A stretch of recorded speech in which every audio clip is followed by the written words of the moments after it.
Hello everyone, today I will tell you about the film The Day Will Come. Enjoy watching! Before watching, please don't forget to subscribe and leave a comment. I'm trying to develop this channel, and your support is the only thing I have. Denmark, 1967. Brothers Elmer and Erik stole a telescope and are now trying to escape. But a man caught up with and grabbed the younger one. And now the brothers are sitting in the police station. It turns out that the little thieves steal everything, including adult magazines. In addition, the hooligans constantly skip school and start fights. If the mother cannot cope with raising her sons, then social services will take them on. Erik is unhappy with the woman. Why does she earn so little and not give them pocket money? He did not even notice that his mother was coughing up blood. Like many children in the 60s, Elmer dreamed of becoming an astronaut. Mom works nights, but she never made it to work that evening. The woman became ill. She has cancer. She is no longer able to take care of her sons. Mom's brother would like to keep the children with him, but he does not have a residence permit or a permanent place of work. Therefore, the Board of Guardians decided that Elmer and Erik would live in the Goodberg boarding school. In the morning, the teacher rudely woke the boys up and ordered them to quickly go to the dining room. All the boys behaved very quietly and submissively. Toger advised them to eat as quickly as possible before the director arrived. In addition to the brothers, a new Danish teacher, Lillian, arrived at the boarding school that day. Director Heck approached the brothers and asked what they wanted to be. Elmer said an astronaut and was immediately slapped by teacher Lassen, allegedly behaving too impudently. The children were ordered to carry stones to build a dam today, but Elmer has a deformed leg and it begins to hurt if the boy carries heavy objects. The director said that this was a lie and the brothers must prove that they are men. This year, governments have banned corporal punishment in schools, but the headmaster has his own views on raising teenagers. The boys spend the whole day dragging stones in the field. They were brought sandwiches for lunch, but the tray was thrown on the ground. And by the time the brothers got there, only crumbs remained. Toger reassures them. Soon the calluses will harden and it will become easier. However, the brothers hope that they are only here until Christmas. Toger laughed. 2 years ago, he thought the same. The boys are released from here when they turn 15. Until then, it is better to be invisible. The older boys immediately approached the brothers and beat them up. Elmer was forced to climb the water tower and pelted with stones. Erik was pinned down on the ground. He could not help the younger one. Of course, the brothers decided to escape from this hellish place on the very first day. But the driver who picked up the children brought them back to the boarding school. The director lined up all the students and said that because of the escapees, they would work in the fields all night. But the boys could offer another option. Goodberg's blow, the older ones cried out. All the boys lined up to deliver a strong blow to the guilty ones in the face. Laura was forced to help in the first aid station. Therefore, she was the one who treated the wounds of the beaten boys. All the boys went to bed every night with the words, "Thank you for a happy day." In the next few weeks, the brothers tried to become invisible. But it is not that easy. Elmer has cracked skin on his foot. But he can't complain. It will only get worse. Erik found a chocolate bar in the trash and gave it to the youngest, but he decided to divide it between all his friends. For some reason, all the children were especially scared of the night shift of the teacher Axel, and soon it became clear why. In the middle of the night, the man woke up one of the boys and took him to his office. In the morning, the poor guy had pain getting out of bed. Trouble happened to Elmer too. He wet himself at night. Everyone around started calling Elmer names and scolding him, including the night victim. The boy was forced to stand on a bucket in the cold in his underwear and hold a wet sheet with his arms outstretched. The punishment would continue until the sheet was completely dry. After the abuse, Elmer was examined by a doctor. He noticed a deformed foot, but in the report, he indicated that this did not affect his ability to work. The pediatrician gave Elmer amphetamine to drink and promised that there would be no more problems with urination. Every night he was given sleeping pills so that he would fall asleep faster, and amphetamine in the morning so that he could wake up. Over time, the dosage was increased, but it did not help. So Elmer stood in the middle of the yard with a wet sheet every morning. The older brothers took payment, their sandwiches and 7 cigarette butts from them. So the boys had to constantly rummage through the trash to find these butts. Because of the medication, Elmer constantly falls asleep in class. Many children can barely read, but Elmer not only reads well, but even keeps a personal diary. The teacher was impressed by his abilities and made sure that the boy was no longer stuffed with pills. Lillian began to look after the boy and appointed him a letter carrier. Thanks to this job, Elmer stopped writing. The woman confessed to him that she would like to have a child, but alas, she cannot. One day, his mother sent a letter. The treatment will soon be over, and she will return home by Christmas. Elmer has a rich imagination, and he came up with wonderful stories that were supposedly written in the children's letters. Unfortunately, this is how the boy attracted the attention of Axel, and one night he came for Elmer. Erik wanted to go with them, but the teacher hit him and ordered him to go back to bed. In the morning, Axel lied to his colleagues that he found a bloody Elmer in the toilet. Lillian intends to find the one who beat and humiliated the student.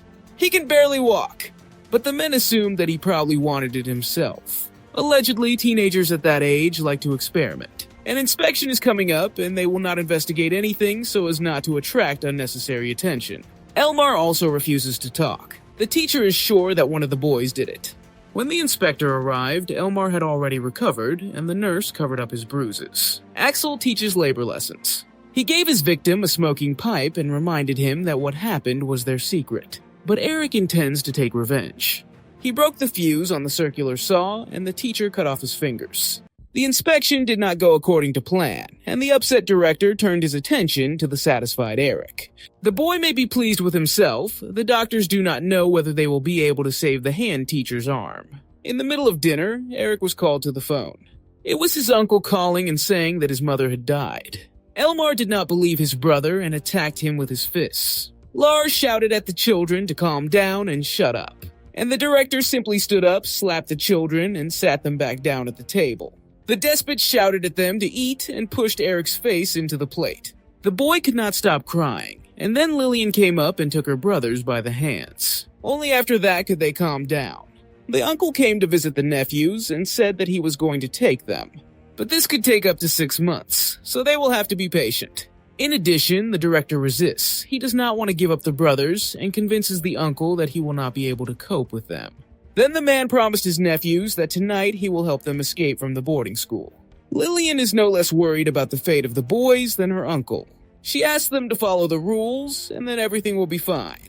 The woman just received a call from their uncle and asked to tell the boys that he will not be able to fulfill his promise. Lillian hurries to warn the brothers about this, but the director forced her to tell him what was going on. The boys got out of the building, but the teachers were already waiting for them at the gate. Lillian heard the noise and saw how the director and Lassen were beating the children. Erik was carried into the basement, and Lillian told the youngest that his uncle would not take them to his place because he believed that he would not be able to take care of them. Elmer was offended by the teacher because it was she who told the director about the escape. She's the same as everyone else. It's good that you won't have children, Elmer added. Lilia couldn't help but slap him. The next day, the woman quit her job. On the way to the bus stop, she met Axel, who on the contrary was returning to school. 2 years have passed since then. An inspector with an assistant comes to the school without warning. They discuss Heck, who has been brilliantly running the boarding school for 20 years, and will soon be nominated for an order at a reception with the king.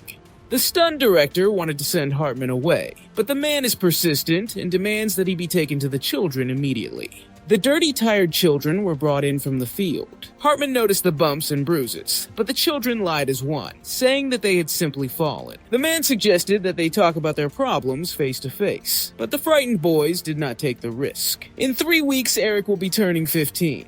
He hopes that he will be able to take his younger brother with him. Lassen ordered the boys to make a terrace. And if they do it by the end of the day, they will be able to watch the moon landing on TV. And for Elmer, this is very important. While everyone was watching the program, Erik volunteered to wash the director's car. The young man asked Heck if he could take Elmer with him when he was transferred. But an unpleasant surprise awaited Erik. A workshop will be built here, and the director saved a place for him. After all, the boy tried so hard lately, so he was stuck here until he was 18. Erik is in shock. In front of Heck, he scratched his car. A joyful Elmer ran to his brother to tell him that the astronauts succeeded, but Erik's car was gone. The younger brother saw only drops of blood. The teachers beat the boy half to death. Erik has not regained consciousness for 3 days. Toger finally got his ticket to freedom, but now he was not particularly happy about it. Elmer came to visit his brother without permission and managed to hide at the last moment when the director and the doctor entered the room. The man says that the boy has a fever and is coughing up blood, so the patient should be transported to the hospital, but Heck forbids this. Well, if he does not survive, then this is what the higher powers want. the director concluded. Elmar asked him for a day off. Allegedly, he would like to visit a museum in Copenhagen. Heck gave him his permission. The main thing is that the boy does not ask about his brother. Having got out to the city, Elmar immediately called his former teacher, Lillian. The poor guy saw how happy the children were in freedom. The woman says that after leaving Goodburg, she no longer teaches children. Finally, Elmar told her why he had called her. Lillian immediately went to the social services, but Inspector Hartman was not there. 6 hours later, they had to contact his secretary, but he did not believe what Elmar was saying.